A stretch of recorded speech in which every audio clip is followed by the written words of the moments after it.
Salut à tous, c'est Recomaster, j'espère que vous allez bien et aujourd'hui je suis très heureux de vous retrouver pour un nouveau numéro de Pokénews. Beaucoup d'actualités intéressantes ont été rendues publiques ces derniers temps et je voulais vous partager tout ça. Comme d'habitude, si vous avez aimé cette vidéo, n'hésitez pas à la liker et à la commenter. N'oubliez pas également de vous abonner à la chaîne pour ne manquer aucun contenu. C'est le meilleur moyen de soutenir mon travail. Allez, c'est parti! Bonne vidéo à tous! Commençons sans plus tarder avec cette première news qui est une source de hype assez importante. Et oui, The Glory of Team Rocket a été enfin révélé. Le set japonais, Glory of Team Rocket, a été officiellement dévoilé et sortira donc le 18 avril au Japon. Alors cette série, vous le savez, elle marque le grand retour des Pokémon de la Team Rocket.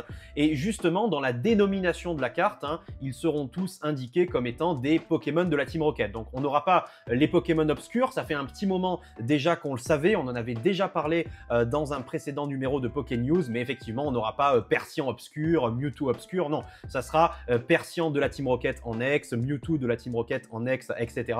Ils porteront le symbole emblématique de la Team Rocket, le R. On peut voir évidemment Giovanni dans le petit encart en bas à droite de l'illustration qui est bien présent et ça fait plaisir.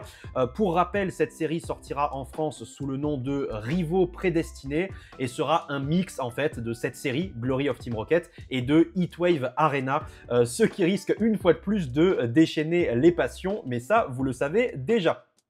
Pour cette nouvelle série, on commence avec la révélation du booster de la série, une illustration qui est déjà iconique, qui est déjà rentrée dans les annales avec de nombreuses références, c'est absolument magnifique.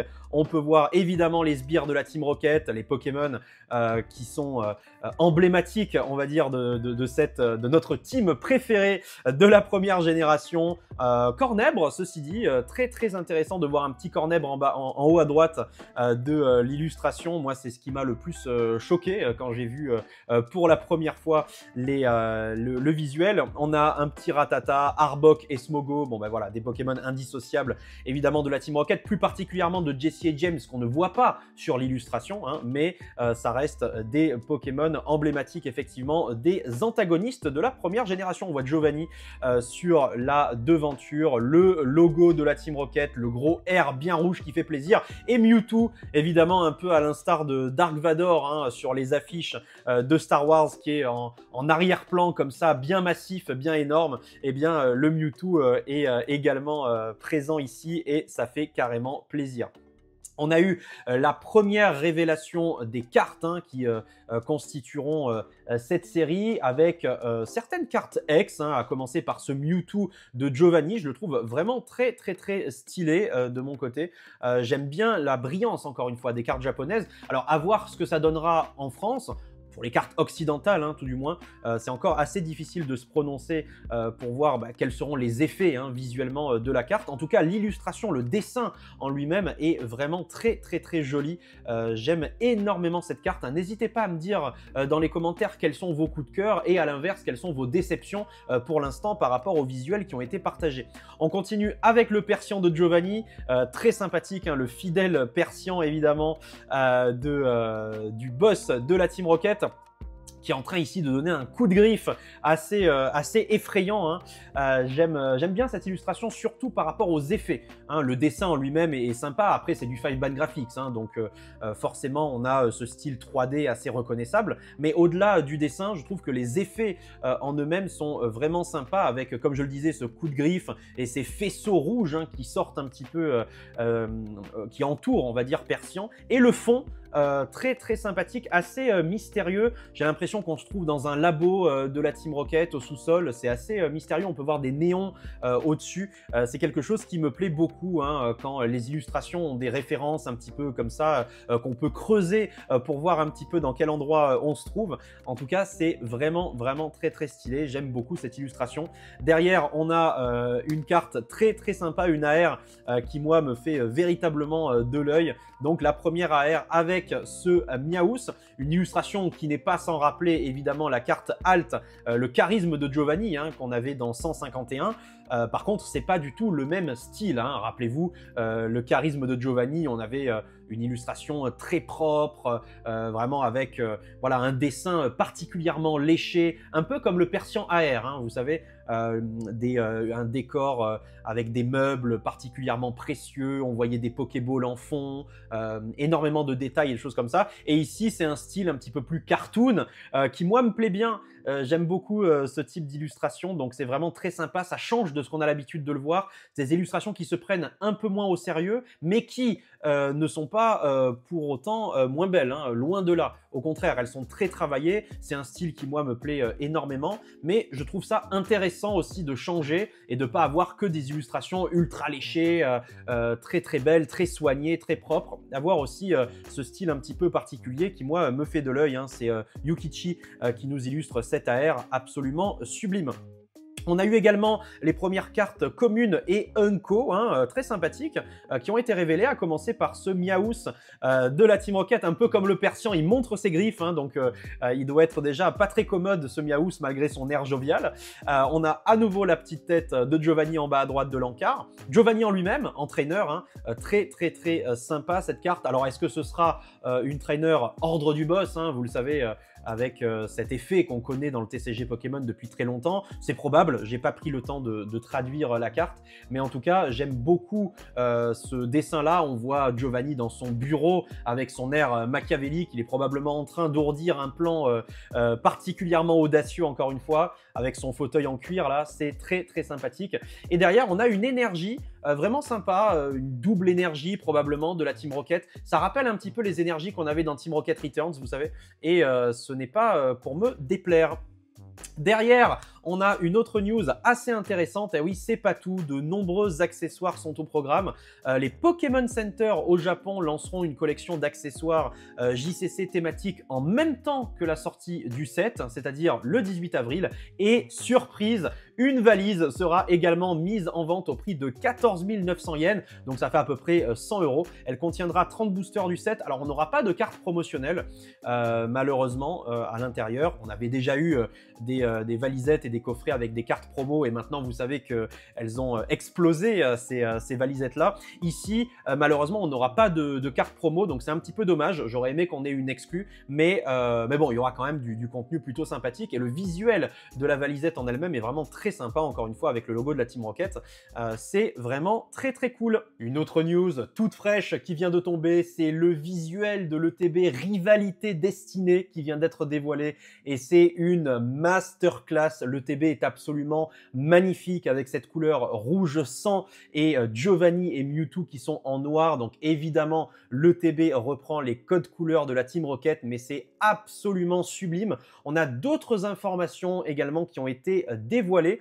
Déjà, eh bien, la série est prévue pour le 30 mai 2025. C'est la date à laquelle la Team Rocket est de retour pour nous jouer un mauvais tour. Et également, la composition de la série Rivalité Destinée a été dévoilée. Donc ça sera une série très courte, hein. Il n'y aura pas énormément de cartes à l'intérieur. Donc ça, c'est assez cool comme info.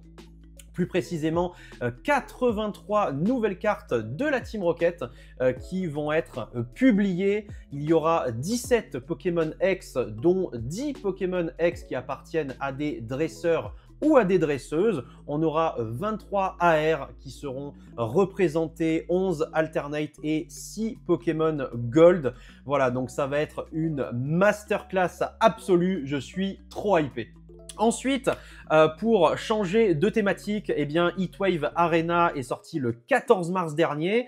Cette série contient de nombreuses pépites, hein, l'occasion de faire un petit tour sur les chase cards de la série, donc les cartes les plus appréciées et les plus recherchées ces derniers jours, hein. Ça peut changer, évidemment, il peut y avoir des modifications au fur et à mesure, mais on va faire un petit tour d'horizon des cartes en question avec justement les 6 cartes qui, pour l'instant, sont les plus recherchées. On a le Psycho Quack d'Ondine en AR, qui est probablement une des plus belles AR de la série. Elle est magnifique, hein, Ondine qui est en train de nager gracieusement dans une rivière avec Psycho Quack à la surface qui essaye de se débattre. J'aime beaucoup cette carte-là. Pour l'instant, le prix du RAW est entre 15 et 20 €. C'est pas mal, hein, pour une AR, surtout japonaise qui vient de sortir comme ça. Donc ça augure du meilleur effectivement pour cette carte à l'avenir. Elle sera surveillée de très près, mais on en reparlera dans d'autres vidéos bien évidemment. En tout cas, visuellement, elle est absolument magnifique. sympathique. En plus, Ondine, un des personnages favoris des fans de la licence, avec son célèbre Psycho Quack. Donc elle a vraiment tout pour plaire, cette carte-là. On continue avec le OO de Gold, en Gold. Voilà, donc il y a énormément d'assonance, on va dire, dans cette phrase. Très sympathique. Alors j'aime bien l'illustration. Évidemment, on en avait un petit peu parlé déjà hein, de cette Gold. Elle est vraiment sympathique. Pour l'instant, elle oscille entre 25 et 30 € en ce qui concerne son prix. Alors je parle évidemment du prix en RAW. Hein. Pour l'instant, on n'a pas beaucoup, on va dire, d'exemplaires gradés, donc c'est assez difficile d'établir une cote du gradé. Hein. On reste sur le RAW, donc sur les cartes nues sorties de booster pour l'instant en état mint. Mais pour une Gold, encore une fois, c'est pas mal. C'est pas mal du tout et je pense que cette carte, évidemment, elle a énormément d'arguments pour elle.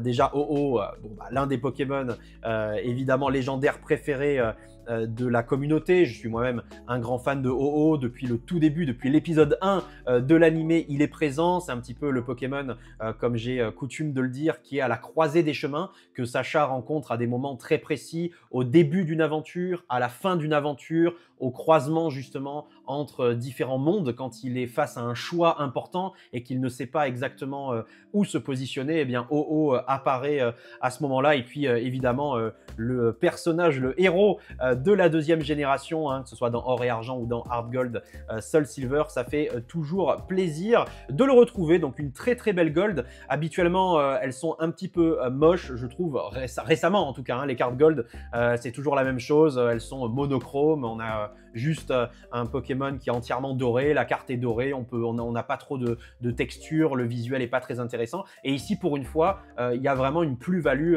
à cette carte, donc je pense qu'elle a vraiment du potentiel. Ensuite, on a le Karchakroc de Cynthia en Gold également, donc pour les mêmes raisons que OO, hein, mais ici c'est surtout le personnage qui va être évidemment au centre de l'attention. Karchakroc est un Pokémon super apprécié, hein, le dragon de la 4e génération bien sûr, Pokémon Dragon Sol, mais Cynthia, bon bah sa popularité n'est plus à faire, n'est plus à démontrer, donc voilà, le maître de la ligue de la région de Sinnoh qui apparaît ici dans une illustration particulièrement belle. Je trouve que la texture justement autour du Karchakroc et autour de Cynthia, c'est vraiment du plus bel effet parce qu'on peut voir les lignes dorées qui entourent le Pokémon et qui entourent le personnage de Cynthia. On peut le voir dans ses cheveux notamment, et puis Karchakroc, vous le voyez très bien entre le bleu, on peut voir les lignes dorées qui apparaissent. Et je pense que visuellement, ça va être très joli. Quand on aura la carte entre les mains et qu'on pourra la faire pivoter à la lumière, on verra énormément de détails visuellement en termes de texture. Donc c'est vraiment très sympathique. Et j'ai hâte de découvrir cette illustration. Pour l'instant, en termes de prix, elle oscille entre 30 et 40 € à peu près. Donc encore une fois, beaucoup de potentiel à suivre évidemment à l'avenir. Mais je pense que ça va être quelque chose d'assez intéressant. On a évidemment une SAR très sympathique, donc l'aventure de Gold avec encore une fois hein, le personnage donc de la 2e génération, Pichu sur son épaule, Hérissandre et Limagma à ses côtés également, très sympathique. Cette illustration, ça respire Pokémon, c'est tout ce qu'on aime voir dans Pokémon finalement, un décor assez naturel avec un sentier, une forêt, c'est vraiment l'appel à l'aventure, hein. C'est ça qu'on aime dans Pokémon, c'est ce qui nous a fait vibrer quand on était jeune, et ici on retrouve vraiment cette vibe presque naïve avec cet appel justement eh bien, à la découverte d'une nouvelle région, et voilà, ça me plaît beaucoup. Je trouve l'illustration particulièrement réussie, très joyeuse, elle n'est pas trop surchargée, hein, c'est souvent ce que je reproche aux illustrations actuelles, il y a trop de détails tue le détail. Eh bien ici c'est pas le cas, et je la trouve absolument sublime, donc j'ai hâte de voir ce qu'elle va donner. Elle est déjà entre 40 et 55 € en RAW cette carte là, donc à mon avis elle risque de bien décoller, en tout cas dans les premiers temps. Elle se stabilisera ensuite hein, évidemment, mais dans les premiers temps je pense qu'elle risque de bien monter en termes de valeur, et puis elle sera quoi qu'il arrive très appréciée. Évidemment, le OO en SAR, bon bah celui-là on le connaît, on l'avait déjà vu depuis un bon moment. C'est une SAR absolument sublime, hein. C'est Furusawa qui nous illustre cette carte-là. Elle est déjà entre 100 et 135 euros pour vous dire, cette carte de OO, donc absolument sublime. Que vous dire sur cette illustration, si ce n'est qu'encore une fois, c'est la pureté, l'élégance, la noblesse à l'état pur. OO tellement bien dessiné, encore une fois, on dirait presque une illustration de Kuki Saito, tellement il y a de détails, notamment à l'arrière de son corps, au niveau de ses plumes aussi, c'est tellement bien fait. Un vrai travail de biologiste, donc encore une fois, le talent de Furusawa n'est de toute façon plus approuvé, c'est absolument sublime. J'adore le traitement de la lumière et des couleurs aussi, avec ces rayons lumineux, le soleil en arrière-plan. Non, vraiment, c'est une réussite de A à Z, à tous les points de vue. Le ciel, les nuages, tout est réussi, donc c'est une carte qui va vraiment faire parler d'elle, et elle sera évidemment très haute en termes de prix les premiers temps, et on verra ensuite à quel prix elle se stabilisera. Et enfin, en numéro 1, évidemment, le Karchakrok de Cynthia. Bon bah alors ça c'est une carte de dingo. J'ai pas rencontré encore une seule personne qui m'a dit j'aime pas cette carte. Bon, il y a des gens qui m'ont dit ouais elle est très sympa, mais c'est pas mon illustration favorite. Ça j'en ai croisé, mais j'ai vu encore personne qui m'a dit ouais bof, pas terrible pour le coup. Peut-être que c'est votre cas, si c'est votre cas, n'hésitez pas à me le dire dans les commentaires. Moi je suis conquis, évidemment. Ce que j'aime bien ici avec le traitement de Cynthia, c'est que c'est pas vraiment sa posture de jeu vidéo ici qui a été choisie, mais plutôt du dessin animé. Et c'est normal, puisque là, Karchakrok est en plein combat, on est dans une arène, donc c'est probablement un combat lors des championnats du monde, comme on a pu l'avoir, comme on a pu voir dans le dessin animé, vous savez, quand Sacha est enfin devenu maître Pokémon. Peut-être que c'est tout simplement un combat à la Ligue de Sinnoh, contre un autre adversaire, c'est tout à fait possible, mais quoi qu'il arrive, on a vraiment le traitement de Cynthia comme on peut l'avoir dans le dessin animé, avec Cynthia qui donne des ordres à Karchakrok, qui est dans le feu de l'action, dans l'effervescence. On a bien les détails de son écharpe aussi, on la voit en train de crier. C'est pas une posture qu'on voit dans le dessin animé, dans le jeu vidéo bien sûr, dans Diamant, Perle ou Platine, quand vous l'affrontez, on la voit jamais comme ça. Donc je pense que c'est ça aussi qui plaît beaucoup, c'est ce traitement qui est très différent, qui nous rappelle d'autres émotions, d'autres souvenirs que simplement le jeu vidéo. Donc c'est sublime. Et puis la posture de Karchakrok, c'est une posture qu'on n'a jamais vue, qu'on n'avait pas l'habitude de rencontrer. Il est comme ça, c'est assez exceptionnel. Ça me rappelle un petit peu, vous savez, le combat contre Paul, le rival de Sacha en 4e génération dans le dessin animé, où Karchakrok se bat notamment contre son Torterra. Il s'envole comme ça, à un moment donné, il utilise l'attaque casse-brique avec ses ailes qui se replient. Bah, j'ai vraiment cette impression-là, c'est-à-dire vraiment Karchakrok ici qui est en train de lutter. C'est un combat difficile, et il vient de poser une de ses lames sur le sol, probablement parce qu'il vient de lancer une attaque ou qu'il vient d'en recevoir une. Mais bref, je ne vais pas épiloguer non plus sur cette carte, mais je la trouve sublime. Les gradins derrière avec le public et les projecteurs qui sont dirigés vers l'arène, c'est une beauté à tout point de vue. Les effets sont sublimes, les effets de vitesse, de texture, avec les explosions un peu partout de roches. Bref, c'est une réussite sur tous les plans. Évidemment, il me la faut. C'est une carte de malade. Elle est déjà entre 165 et 200 euros. À mon avis, elle ne va pas redescendre tout de suite, celle-là. Elle se stabilisera, évidemment. Il y aura des corrections de marché, comme d'habitude, vous le savez. Donc, le meilleur conseil que je puisse vous donner, que ce soit sur le scellé ou que ce soit sur les cartes, c'est de ne jamais FOMO. FOMO, vous le savez, Fear of Missing Out.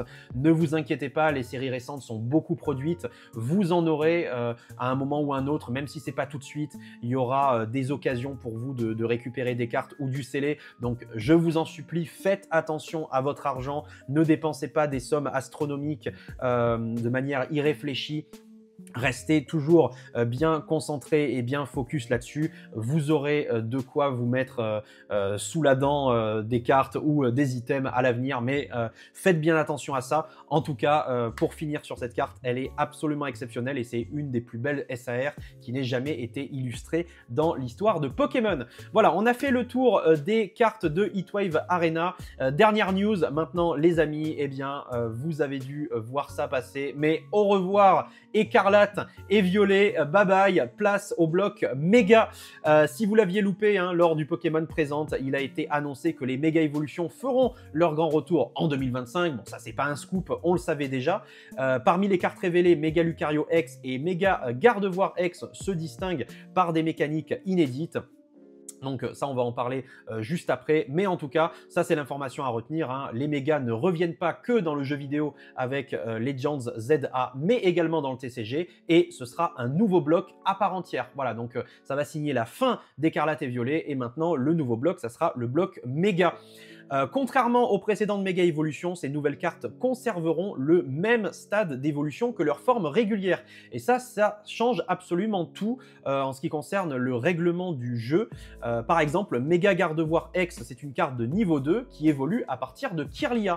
Et oui, normalement, les précédentes méga évolutions à l'époque, hein, les toutes premières, eh bien, Méga Gardevoir évoluait à partir de Gardevoir. Et c'est d'ailleurs quelque chose qui était logique hein, par rapport aux jeux vidéo. Il fallait utiliser une gemme Sésame sur Gardevoir pour qu'il méga évolue en Méga Gardevoir, puisque la méga évolution, c'est une évolution temporaire. Dès que le combat est terminé, il redevient Gardevoir, pour prendre l'exemple de ce Pokémon-là. Et donc, dans le jeu vidéo, enfin dans le TCG, pardon, c'était la même chose, et il fallait faire méga évoluer Méga Gardevoir à partir de Gardevoir. Et bien ici, il évolue à partir de Kirlia, comme si en fait c'était une vraie évolution de Kirlia, Méga Gardevoir. Donc c'est assez hallucinant. C'est une approche, comme je le disais, qui diffère véritablement du jeu vidéo. Donc pas de visuel, mais on sait également que 2 decks préconstruits sortiront le 5 septembre. Il y aura un deck Méga Diancie et un deck Méga Ectoplasma. Donc on peut imaginer hein, que le jeu Legends ZA sortira à peu près à la même période, hein, puisque ce jeu mettra également à l'honneur de nouveaux Pokémon Méga. Alors que donnera ce tout nouveau bloc Méga en attendant la transition avec la nouvelle génération? Eh bien, l'avenir nous le dira. Pour l'instant, on ne peut pas en dire plus. Merci à tous d'avoir suivi ce numéro de PokéNews. J'espère qu'il vous a plu. Si c'est le cas, n'hésitez pas à me le faire savoir dans les commentaires. N'hésitez pas à liker et à vous abonner à la chaîne pour récompenser le travail fourni. Prenez soin de vous et je vous donne rendez-vous très vite pour de nouvelles aventures. Allez, merci à tous et à la prochaine. Ciao tout le monde.